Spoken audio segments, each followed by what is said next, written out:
The unlucky mummy on display at the British Museum, both online and physically. Online, the mummy board is part of the British Museum's digital catalog. There's a single high-resolution image showing its vivid painted surface. The description is brief. It identifies the object as a mummy board from Thebes dated to around 950 BCE with some short hieroglyphic religious texts. However, the digital record lacks interactive features, multiple viewing angles, and in-depth contextual explanation as it does for a lot of the other items on display.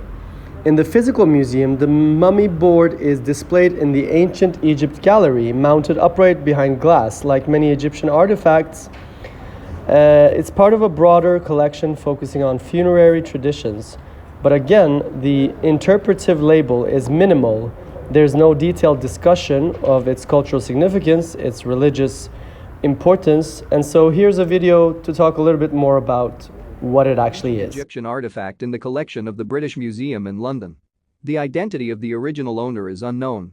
This painted wooden mummy board of an unidentified woman was acquired by the British Museum in 1889. The name Unlucky Mummy is misleading as the artifact is not a mummy at all, but rather a gessoed and painted wooden mummy board or inner coffin lid.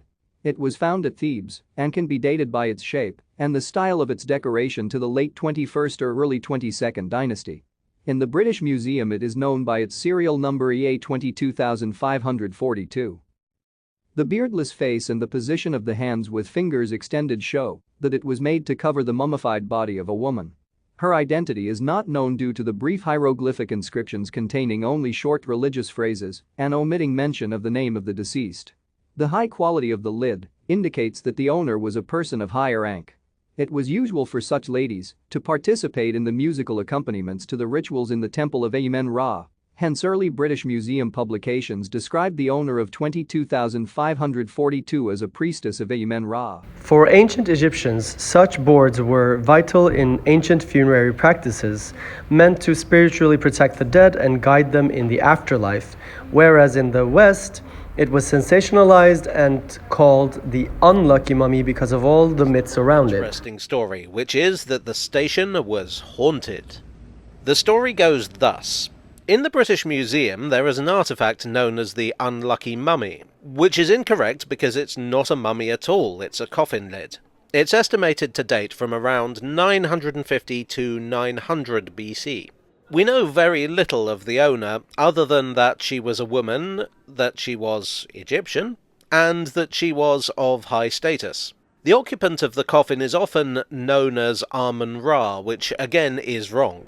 Amen-Ra was an ancient Egyptian deity, the chief of the gods. The museum speculated that this woman was a priestess of the cult of Amen-Ra, but we just don't know for sure. The reason this coffin lid has become known as the Unlucky Mummy is because it is supposedly cursed. Bad luck will befall anyone associated with it. Supposedly its discoverer lost his hand in a freak hunting accident. His companions died at sea.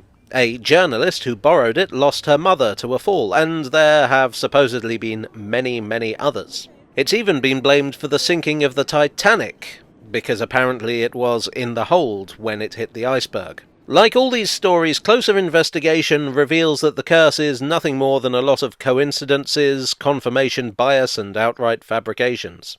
I mean, come on, if it was on the Titanic, why is it now in the British Museum? Duh.